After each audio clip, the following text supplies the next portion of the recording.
Hello and welcome to the Lost and Found Tarot channel. Today we're practicing our Celtic Cross Spread. I use it when I want a clear answer. For this question, I'm going to pull a question from my homemade practice deck. I write out things I've received on little pieces of cardstock, and then when I want to practice, I pull out a question at random and read on that. Today the question is, should I start my own business? Usually, if you get this question from a client, they are entertaining the idea of doing that and have already spent a good bit of time exploring that in their mind. What they're likely looking for from a tarot reader is confirmation that they should go ahead, and essentially external validation, or a heads up on something that could be an unforeseen obstacle. Before I do a Celtic Cross Spread, I write it all out, so I have every card position mapped. This is just what works best for me. I'll start by taking a blank Celtic Cross template and writing out the questions that I need answered. I assign the card positions, and as you see, I'm all over the place because I need to figure out what I need from each position, and some positions are easier to kind of map out. They don't really change too much. So because I want to receive the clearest answer for the client, every card spot has to serve a specific purpose. The Celtic Cross is a 10-card spread with a distinct arrangement. Some readers use significator cards as the anchor for card position 1, but I don't do that. We'll start with 2 cards in the center, add 4 cards around those 2 center cards, then build an arm up over the right side. The order I lay my cards may not be the way you do it, and that's totally fine, as long as both of us are doing it consistently in our own ways. If you don't use the Celtic Cross Spread because it seems too restrictive or intimidating, I'm going to show you how to make small modifications to the card positions so that you can get that good answer that you're looking for. And we can't make too many changes to some of the card positions because then it wouldn't be Celtic Cross, but we do have a little bit of flexibility. So card position 1 will be the present situation, and the second card will be the crossing element. These 2 cards we'll read as a team. Card 3 comes from the bottom of the deck and represents what is unknown to the querent or client, or what is being withheld for whatever reason. Card position 4 represents the recent past, and I specify 2 months. Card position 5 should describe the querent's expectation of the situation. This is a good spot for modification because its role is to verify. When you talk to your client about what happens in cards 1, 2, 4, and 5, those should mean something to them, because those cards should be telling us what happened and what the querent has thought about it. If none of those cards make sense, pick up the spread and redo it, or just try another time. Sometimes tarot doesn't want to answer the question, so if the cards are not coming out to verify the situation, that might be why. Card position 6 is the near future. Again, I work with a 2-month time frame. The more specific we can make our questions, the better an answer we can give to the clients. So that's the cross itself, over to the arm of the spread. Card position 7 will be the present attitude of the querent. Querent and client are used interchangeably throughout. And this seems to be redundant because of card position 5, but this one is a little bit different, and we can talk about that when we get to the breakdown. Card position 8 will describe external influences. In a lot of my books, it's referenced as the environment, which isn't wrong, but I like to call it external influences. Card position 9 for the spread will be the innermost emotions of the querent. So if this person, our client has any fears or feelings or hopes relevant to the situation, this should be the card to describe those. And card position 10, of course, is our outcome card, and I like to put a time on this of 6 months. For the situation and crossing card, we have the Hierophant reversed and the 9 of Wands. So since this is all made up, I'm going to make some wild assumptions about this client. The first being that they might have found themselves recently out of work as a result of a conflict, or having had some major disagreement related to kind of the status quo where they were. These cards, in addition to the 5 of Wands representing the recent past, plus the Knight of Wands reversed for this Knight of Swords reversed for card position 5, are showing me actually something very different than what I was expecting going into the spread. So a minute ago when I was talking about who might be asking this question and what they're wanting from this reading, I didn't consider that the person seeking guidance could be coming from a place of pain. With these cards, I'm getting a sense that they were exhausted, driven almost into the ground where they were, and either they just rage quit or they have one foot out the door. The 9 coming in is showing us a psychic wounding. After all, that bandage is on the guy's head. meaning that we have someone who's fought some battles and they're not really in the mood to keep going like that. In addition, note the expression on the figure. It's expectant. They see something coming that others are not seeing or not willing to see.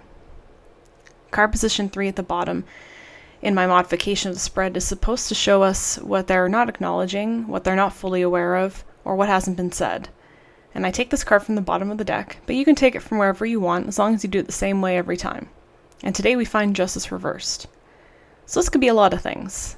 Generally, when you see Justice reversed, you automatically think an inversion of the laws of man, something unfair, something unjust. It is a powerful card, and it's only one of 2 cards in the deck where we have the scales. So we can't just stop there and say that that's all there is to it. Let's think about it a little bit more. If this card comes up in the spot, there's something we need to flesh out with the client. What is out of balance? The sword is also telling us that whatever is being viewed as unfair or stacked against the querent is a construct, like potentially a feeling of being targeted. Even more seriously, are there actual legal issues relevant to the situation? And depending on the laws of the land where you are, giving legal advice, no matter how seemingly insignificant or distant from the reading, it could actually get you into trouble. Just from an ethical point of view, if this is indeed a topic where the client is trying to get a feel for how a decision might go, and you tell them the cards are showing you this or that, then they take the information and rely on that in a legal context, and then they lose. What do you do if they come back, not only angry at you for telling them what you saw, but what if they go even further and try to implicate you somehow, or drag you into it? Sometimes the cards come out and they're not just for the client, they're actually counseling the reader as well. In our recent pass for card position 4, there's a 5 of Wands reversed. And there we see the client was not having a great experience. I'm seeing potential anxiety, some struggles, internal, external, being stretched a bit too thin, too many to-dos on a chronic basis. They seem to have come to a point where they're just not willing to keep going through all of those cycles, and they may feel that they'll never have full reconciliation where they are. Like things are never going to get better. Up in card position 5, we have the Knight of Swords reversed. In the context of the client's expectation, they are having some doubts about whether to proceed with the plan or wait something out. Things just aren't lining up the way they're hoping. Something's draining their time and energy without providing anything back to them. Often the Knights can describe an event, so in this case, maybe something happened, like a health scare that kind of freaked them out. That's something you can ask. They seem to be expecting a mistake or something unfortunate to derail their plans. But since we've seen other cards that hint at this, perhaps they're prone to anxiety, and it's part of their nature to expect the worst no matter what. The Chariot reversed in card position 6 might indicate that the client might be forming a plan that's too sequence dependent, and by that I mean it's not as flexible as it could be. When the Chariot is reversed, we can consider how that we've lost or what we're losing control of in a situation. So why is that? If we're considering starting a new business, is our potential product or service offering too narrow or too limited?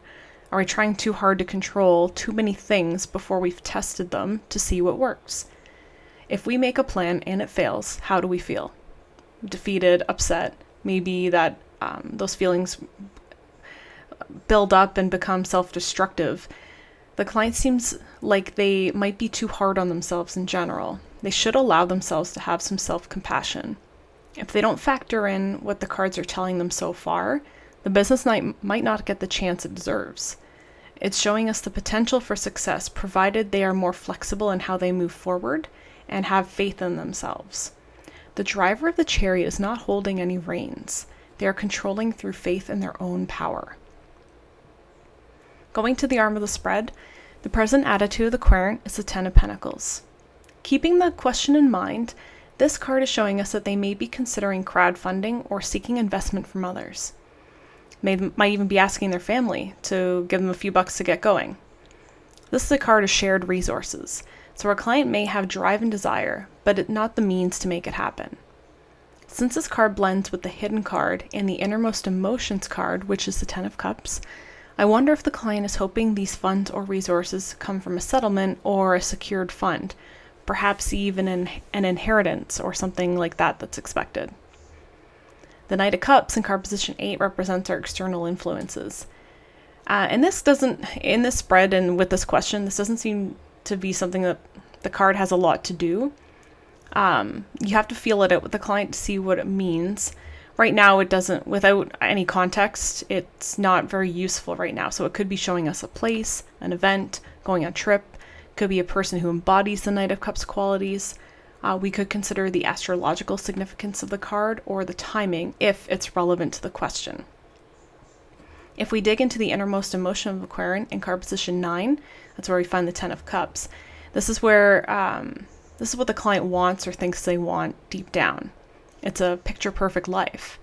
And this card can be a bit deceiving because while it can, and usually does, stand for family harmony and the pinnacle of fulfillment, it can also be an illusion. Are they chasing what they truly want, or is this what they think they're supposed to want? The blending with the Knight of Swords can show us potential for misguided intentions. In the outcome card, we see the High Priestess, and when this card is in this spot, in her upright, the answer is one that we actually don't have access to. So earlier on, we were talking about how if the cards don't make sense, it might be because tarot doesn't want to answer. Well, this one, the tarot does want to provide some guidance, but it doesn't actually want to provide the outcome, and that's okay. So when you see the High Priestess in this spot, it could very well be that because the situation is just too fluid at this time to tell what direction it's trending in, that we may not have that outcome mapped out yet. Like, that is something that's yet to be determined. And when we get to this point in a reading, do we really want to say, yeah, I don't know if you should start a business? That's not really something your client can walk away feeling good about.